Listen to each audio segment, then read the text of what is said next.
Welcome to Exploring Reality Maybe, where we explore the intersection of science, medicine, and mysticism with experts. What if I told you that somewhere in the world, a tiny frog just defeated in court a major mining company that had targeted a waterfall to extract minerals? Not through some environmental group acting on its behalf, but because the frog itself had legal standing, actual rights that were recognized and enforced by law. That's exactly what happened in Ecuador, thanks to the groundbreaking work of our guest, Natalia Greene. Natalia is the co-founder of the Global Alliance for the Rights of Nature, GARN, and she's been at the forefront of legal work revolutionizing this ability across the globe to fight for nature on behalf of species. When Ecuador rewrote its constitution in 2008, Natalia helped them do something unprecedented. They recognized that nature itself has rights. It sounds almost mystical, but Natalia and her team of lawyers have turned this ancient indigenous understanding into hard legal victories. From the cloud forests of Ecuador to the Amazon basin, they've won over 70 cases defending nature's rights in court. Today, we explore this paradigm shift from seeing nature as property to be exploited to recognizing it as family to be protected. We talk about how this movement has spread from one country to over 40 nations, why it's might be the best hope for addressing the climate crisis, and how changing our laws could fundamentally change our relationship with the living world around us. I'm Jody Weiss, and this is our conversation with Natalia Greene on the rights of nature. Natalia, welcome. It is just wonderful to have you here. The Global Alliance for the Rights of Nature, GARN, is the organization that you founded, and I've had the extraordinary privilege of being a little bit of a part of it and your extraordinary work around the world to protect nature. The organization is committed to a universal adoption and implementation of legal systems that recognize, respect, and enforce the rights of nature, which is an extraordinary concept. I met you at one of many of the COP events or Climate Week events and elsewhere where you have advocated for the rights of nature. And I heard you once say that just the same way that humans have laws that enable us to flourish and survive, other species and ecosystems have their own laws as well. And, of course, we're going to dive into why we've ignored those laws and why we have prioritized our laws. But your work in fighting on behalf of frogs and rivers and waterfalls has been transformative really around the globe. So can you just introduce your work and what you mean by laws or rights of nature? Of course, Jody, David, such a pleasure to be here with you today. And I'm very excited to be sharing my biggest passion, that is the rights of nature. I've had the pleasure and the honor of working with the rights of nature and the rights of nature movement for the past 17 years. I was a co-founder with the Global Alliance for the Rights of Nature 15 years ago. And it's amazing to see how this movement has grown so much from a small idea, from a small country like mine, Ecuador, that became the first country in the world in 2008 to recognize that nature is a rights-bearing entity, that nature is a subject to be protected and not an object to be exploited. And that for me is maybe one of the strongest definition of what are the rights of nature. The rights of nature is really like this understanding that all ecosystems, mountains, rivers, forests, everything is connected, and it's not a property and it's not a resource that you have to exploit. But on the contrary, nature has intrinsic rights that need to be recognized. And we do not have to grant those rights. Nature has rights, but there are still many, many countries that are behind on this recognition. And this idea, Jody, comes, of course, from and is inspired from indigenous worldviews. Indigenous people have always understood that nature is a king, is a mother, Pachamama, and it's not, a collection of resources that belongs to someone. On the contrary, that we are nature, and we are nature protecting itself. And that by changing that understanding from ownership to relationship and from extraction to interconnection, the idea of the rights of nature movement is to change law into the understanding that it's enough, it's time, as the women's movement did, as the indigenous movement did, to change the law to incorporate indigenous rights and women's rights. It's time, and I think that the earth is calling us, and we have to listen. It is time for the rights of nature to be upheld by all governments and by all citizens, because we are nature. So that's the main understanding, that it's a key, that we are part of it, and it has to be protected, especially in legal systems that have completely forgotten about nature.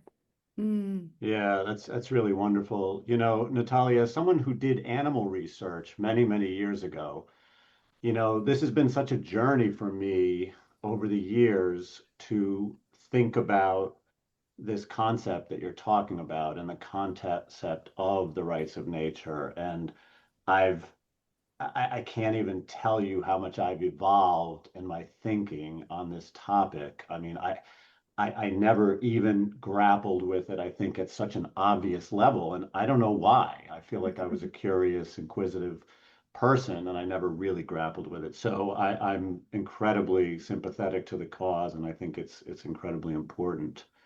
Um, so can you share your journey with us a little bit? Tell us about your time growing up in Ecuador, and how you found yourself at the forefront of the conversation, and becoming one of the authors and the sort of leaders of this movement for rights of nature.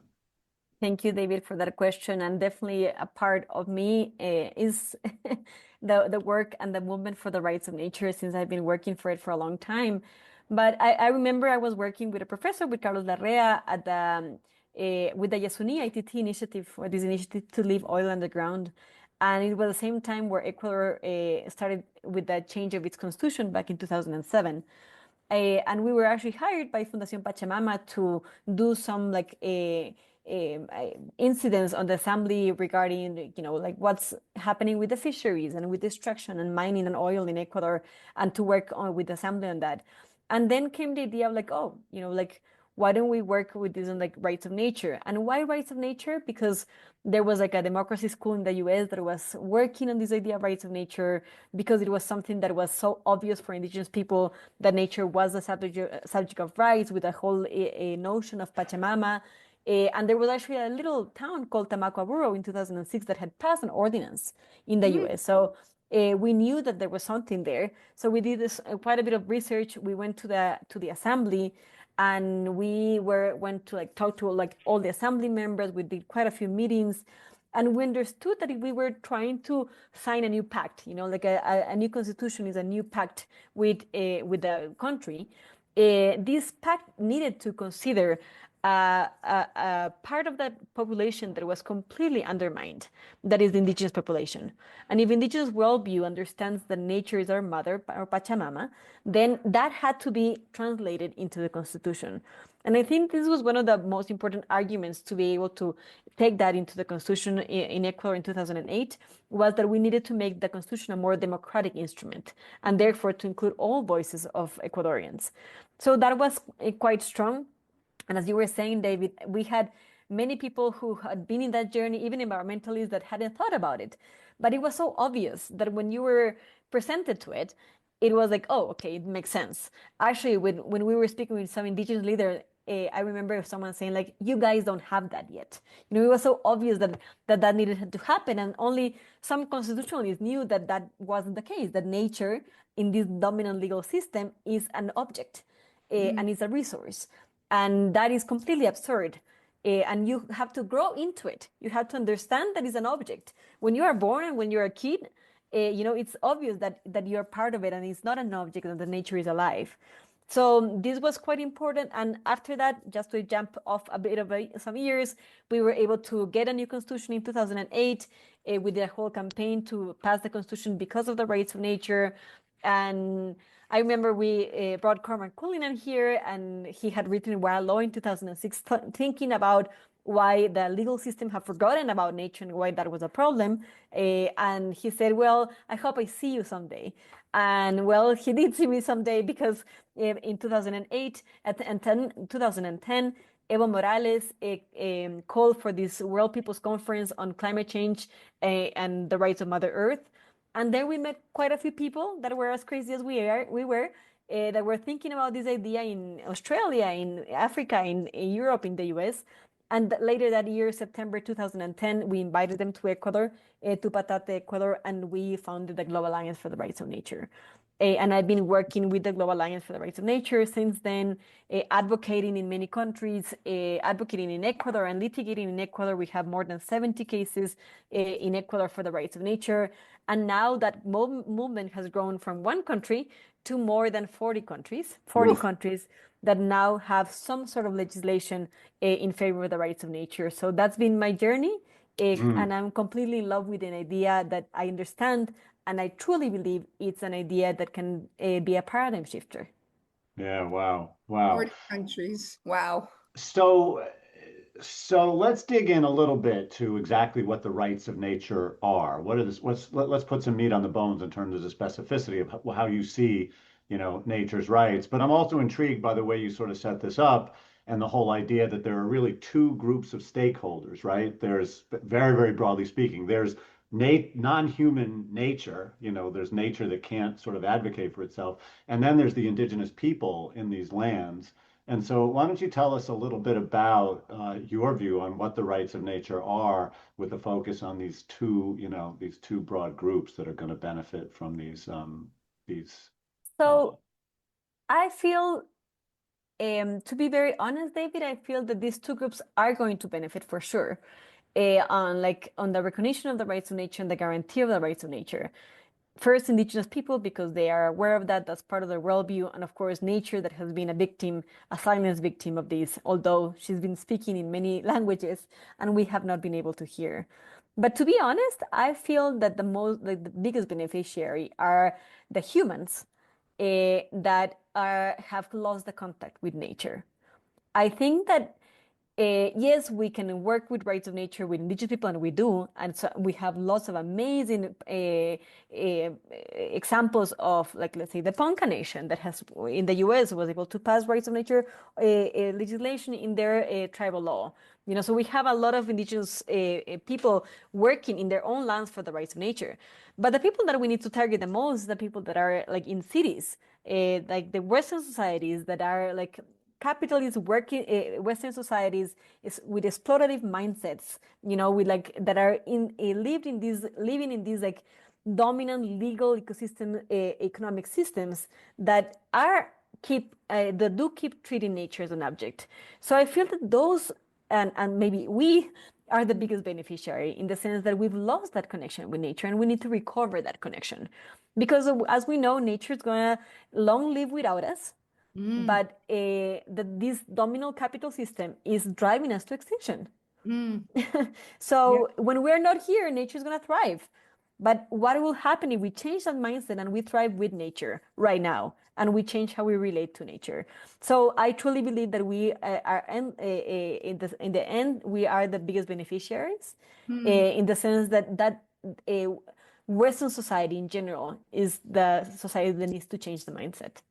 Oh, it's so good. I always hear this saying, the indigenous saying, that we have to wake up from our dream of consumption, Yes. consumption at all costs. And so, when I met you and I first learned that you had teams of lawyers around the world fighting on behalf of animals and ecosystems. Can you talk about the tribunal, how it started? Talk about these lawyers.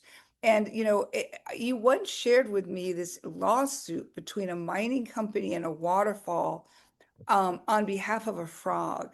And you went into court and you fought on behalf of Mhm. this frog. You gave the frog a voice, and the mining company had destroyed one of the waterfalls, one of the sides of this two spigot waterfall, and you were trying to prevent them from mining in the second Mhm. waterfall. And so you created a tribunal or a court case with extraordinary lawyers. Can you talk about the tribunal and this particular case? Of course, Jody. So there are two things we as GARN have really pushed forward with our International Rights to Nature Tribunal. Those tribunals, we have done them since 2014.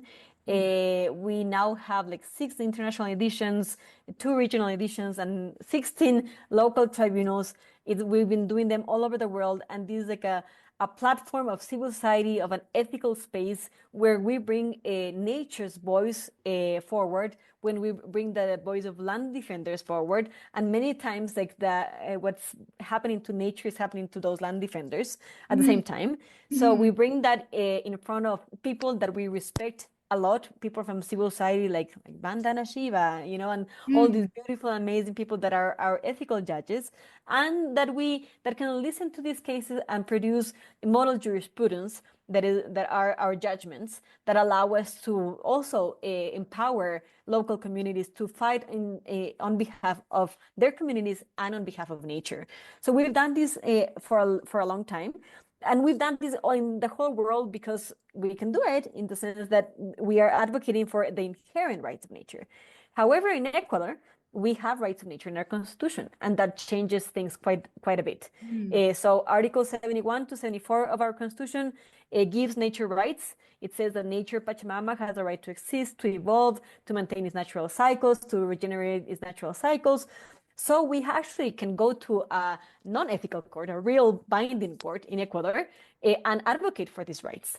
And here in Ecuador, we have a group of maybe 25, not more than 30 lawyers, which is a small group for a country that has had such a big time of rights of nature, that are lawyers that are litigating for the rights of nature, and that we have lots of cases. Although Ecuador has rights of nature in the constitution, it doesn't mean that it's perfect and those rights are guaranteed. We have, as we know, like authoritarian governments and extractivist governments that are continuously putting nature in danger. And that has allowed us to take nature into court. And I literally mean, taking the resistance frog, that is this frog that we were able to change the name, Rana Arlequino secuda, now it's called a resistance frog. We were able to take her into court and say, as you were saying, Jody, there was an intact, it's a beautiful, amazing cloud forest, extremely biodiverse, that is impacted and threatened by mining for the last 30 years. There were 2 waterfalls. They're called like the twin waterfalls. One of them was polluted by the exploration of mining. The other one wasn't polluted.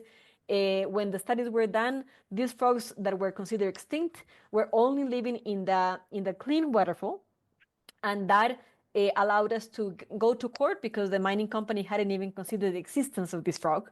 So of course, like any sort of like small damage to that ecosystem was going to get her to really be extinct. And we took her to court on behalf of other species, like an umbrella species, and that because that species was not considered in the environmental impact study, the environmental impact study was revoked on behalf of the frog and the rights of nature. So that is actually one of the more than 70 cases that we have in Ecuador. Is an extraordinary story. Jody, I'm gonna definitely, you and David, I'm gonna send you the picture of the frog because I feel it's a compelling story of a little frog.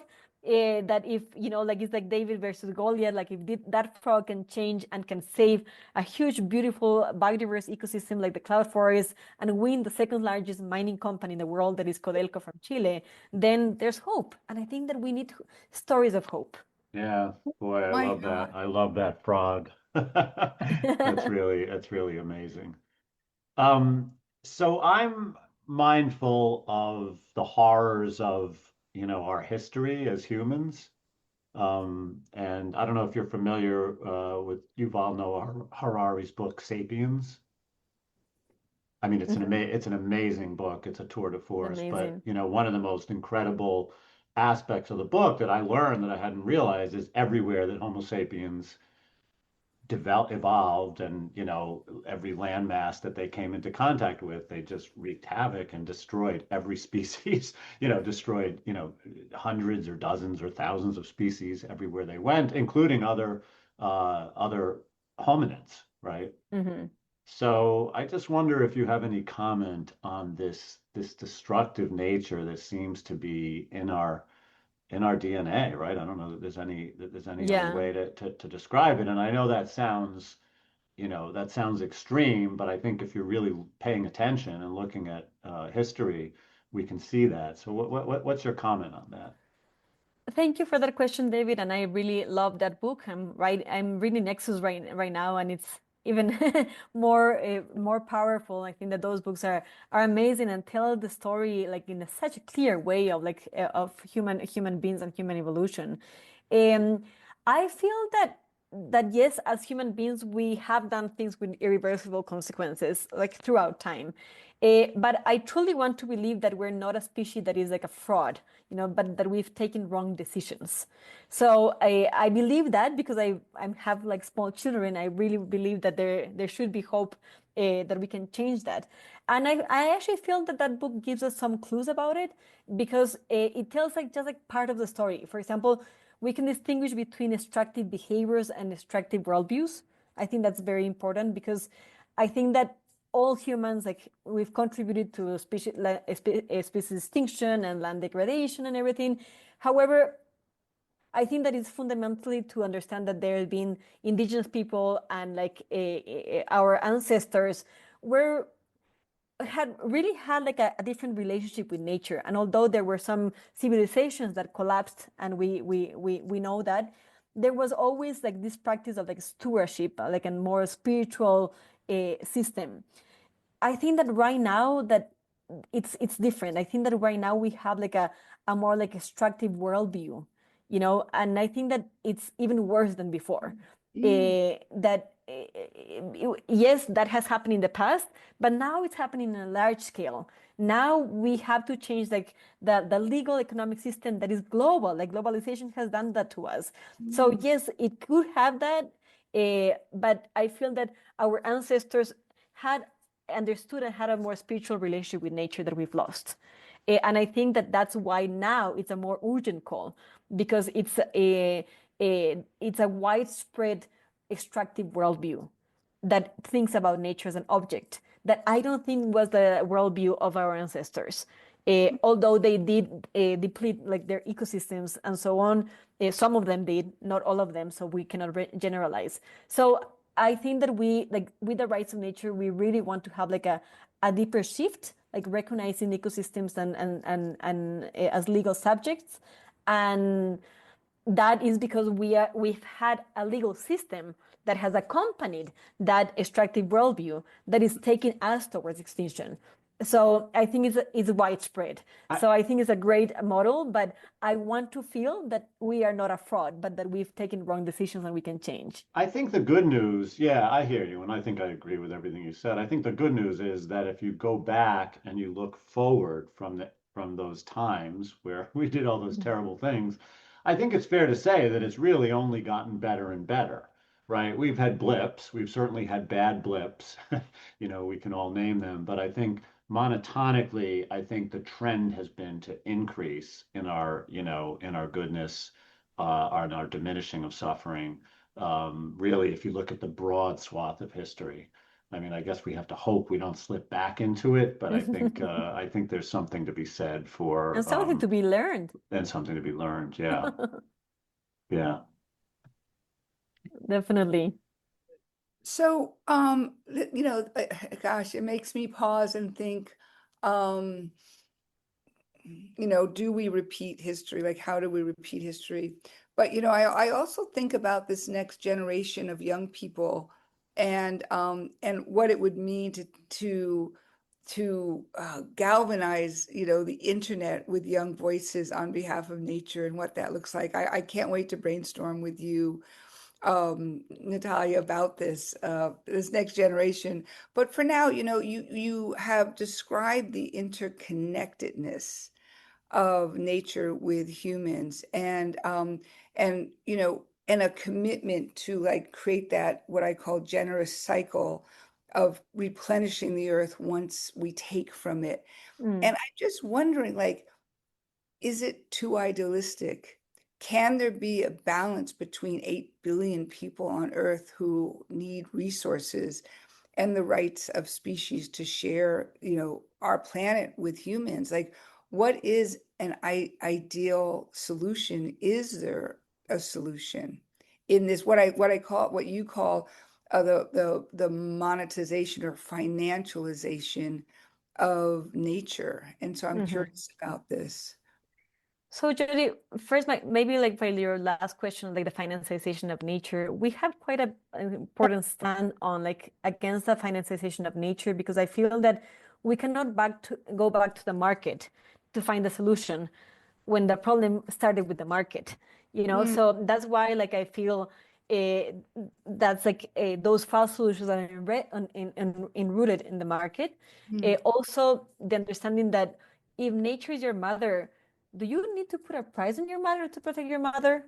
You know, it's just that sense that we need to understand that we are interconnected to change this whole worldview. mm, mm, mm, So, yes, I completely feel that there is a solution. We are 8 billion people in the planet, but those 8 billion people do not consume the same amount of resources. So let's mm, start by that, like there's that all issue of like distribution and consumption, and there's like a very huge gap between like like northern societies and southern societies, and within southern societies there are mm, also divisions. So I do believe there's some chance if we are conscious about what's our impact and how can we change that dramatically. So mm, I feel that when you fall, for example, I fall down or my kid falls down and you get a bruise or you get your skin is damaged, that skin will be able to regenerate, mm, but if someone comes and cuts my arm off, I will not be able to grow back an arm. So mm. I think Yes, that yes. that is such an ideal thing of thinking. We are always going to have an impact as humans. Mm, People like I'm gonna go and take my car, and that's gonna create some pollution, and we're always gonna have an impact. But if mm, we are doing like these ecocides to nature, we're cutting off arms. At mm. one point, nature is not gonna be able to walk. You know, Yes, so yes. that is the like how do we establish the limit Mm, where we have some actions because we need nature, and nature needs us, but mhm, that we replenish nature and we allow that time mm, and that space to replenish, but we do not cut cycles like natural cycles and like do not allow nature to regenerate. So mm, regeneration, integral regeneration is quite important in this because the rights of nature is not a new conservation tool. We're no. not saying let's create more national parks. No, we're saying change your relationship with the forest around you, with the river that crosses your city. Change the relationship with nature around you, Mhm, mhm, because we need to understand that interconnection to understand where are our limits. And we're mhm. not saying Yes. not to development. We're not saying that people cannot, like hunt or eat or or develop, but how like question that development. That's why like the rights of nature is questioning the system of capitalism, the system of this economic model that is treating nature as an object. And I think that that's the main thing. How do we change that? And when we understand that we're interconnected and that we are impacting nature in a way that nature is not going to be able to regenerate, we are impacting ourselves. How do we not Mm, understand that? And right.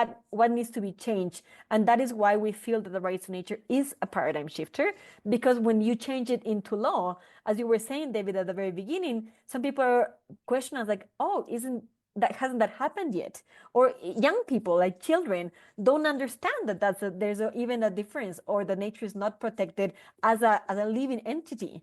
Mm, We grow into it, as I was saying. So I mm. just feel that when you change the law, you change society as well. And that is the most important change.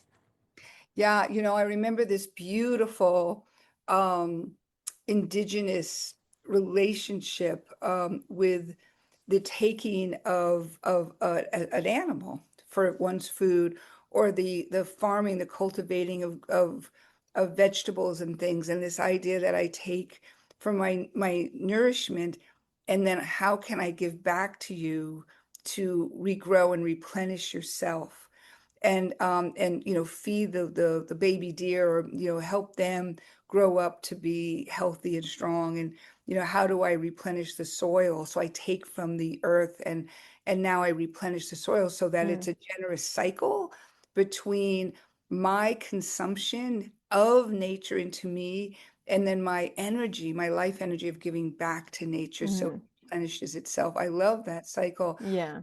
I also think of our friends from Stop Ecocide, which is to turn the destruction of ecosystems into the fifth crime at the International Criminal Court, which is, it's really saying to industry, to, large industry destroyers of nature, look, this is a crime against not only humanity, but our species. And I think that that stance is a super important one. And that brings me to this issue now where the US has pulled back from supporting climate initiatives. And I want to know how that's affected GARN in your work. And also, like, what is your focus this year? I'm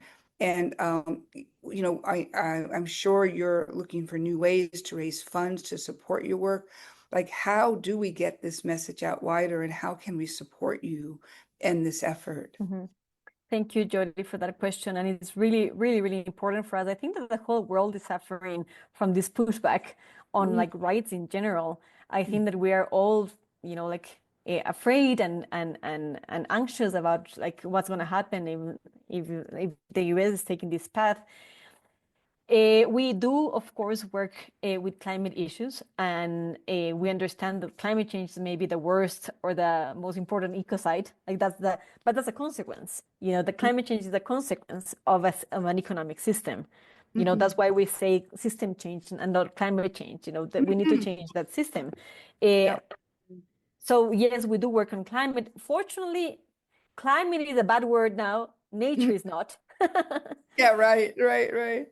And so we keep advocating and we'll keep advocating for nature and nature's rights. And I think that the good thing about that is that it brings together, people from all tendencies. And I feel that people, might say like, no, like nature is an object, but then deep inside, we all know that we are connected and that we are nature. I feel that doesn't distinguish colors or living locations or something.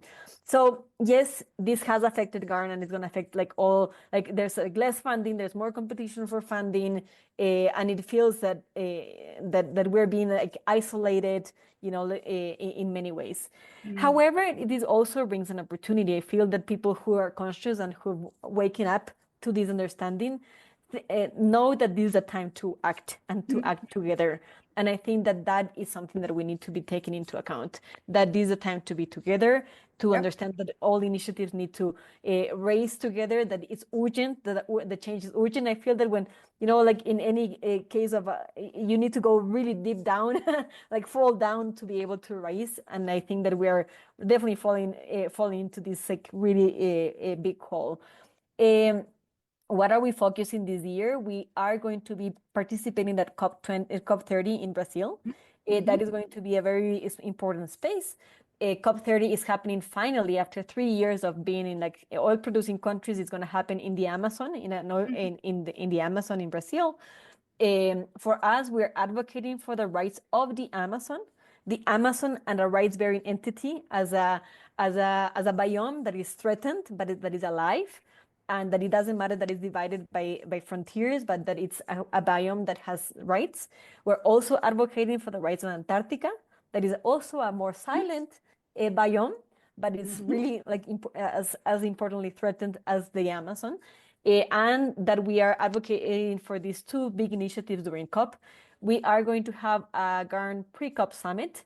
We're going to celebrate our 15-year anniversary, when we're going to be bringing like rights of nature leaders from all over the world to learn about victories, to propose them as a solution, to have an international rights of nature tribunal, and also to have an indigenous gathering.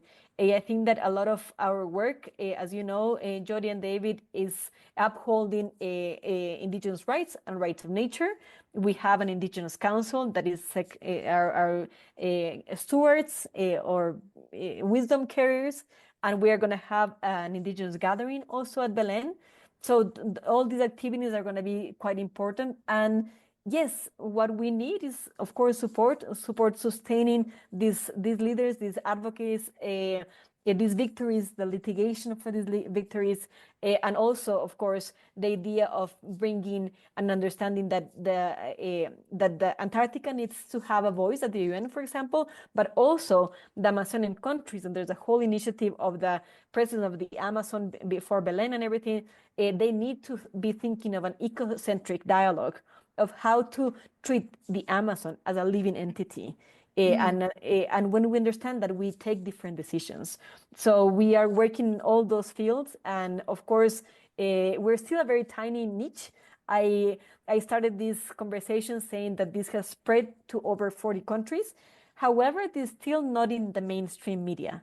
I feel that we are about to take that leap towards like becoming like a huge movement. It's already grown quite a bit since I started working on it, but it's still lacking, like its big push towards understanding that society needs to awaken to the fact that nature has inherent rights.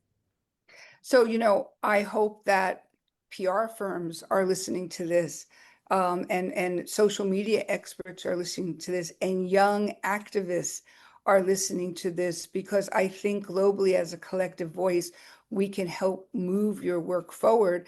And what I want to say to the philanthropists out there who are listening to this, now is the time to dive deep with your capital. Capital is energy. And we need to pour energetic power of capital, of loving finance around this work, that can connect us to nature, connect us to our true selves. This is not the time to sit back, and this is the time to be 10 times more generous than we think we can be. And so I do want to say that to people listening. Natalia, is there anything else you would like to share with our audience that on a personal level, or that they can help, or anything else that comes to mind? Well, first of all, thank you, Jody, David. This has been like an amazing and great conversation. I feel that as GARN, we are just gardeners. We are just we are pushing a movement like that feels like a big rock that has like gone up a hill and now it's rolling quite a bit and quite faster. But we're just like the gardeners around, like making sure that to make space for this. We are a network of organizations and individuals that are pushing for this. There are more than 44 rivers with rights. Like when you're talking about like fresh water, they're working with rivers. The fact that you have people like Mariluz Cañaquiri, the Cucama women from Peru, getting together to recognize the rights of the Marañón River.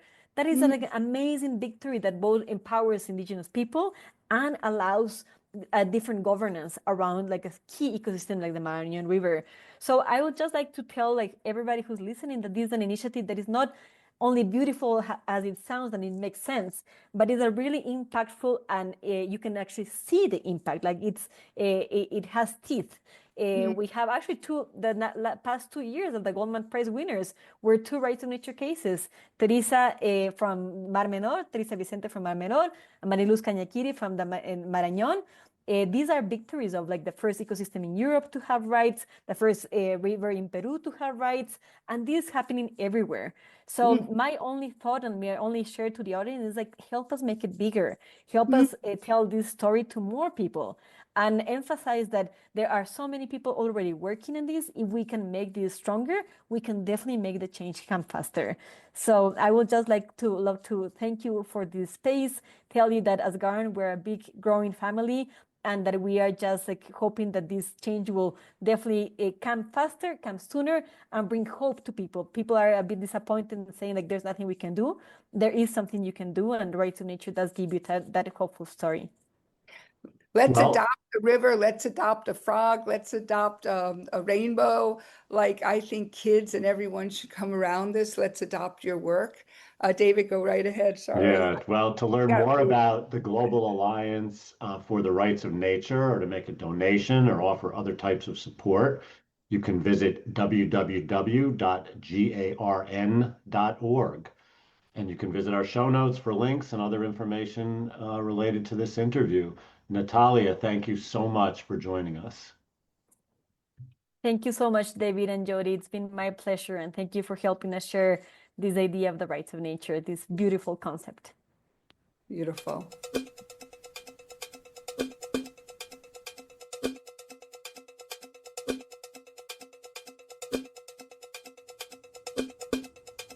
Miraculix is a small and independent company that has created the first quantifiable home test called Q-test for anyone taking mushrooms or psilocybin, LSD, MDMA, and any other psychoactive substance. So think about this. You're at home, you're with friends, you're hanging out, and you're experimenting with these amazing psychoactive plant medicines, and yet you don't really know the dosage. Miraculous is here to help you really have a positive experience so that you don't overdose. Created by Dr. Felix Bell of Germany. Please go on our show notes and order this package. They're now available in the USA, and we couldn't be more excited to represent this home kit because we want you to have a truly positive experience with psychoactives to explore your own reality and the way these psychoactives can help you in your life.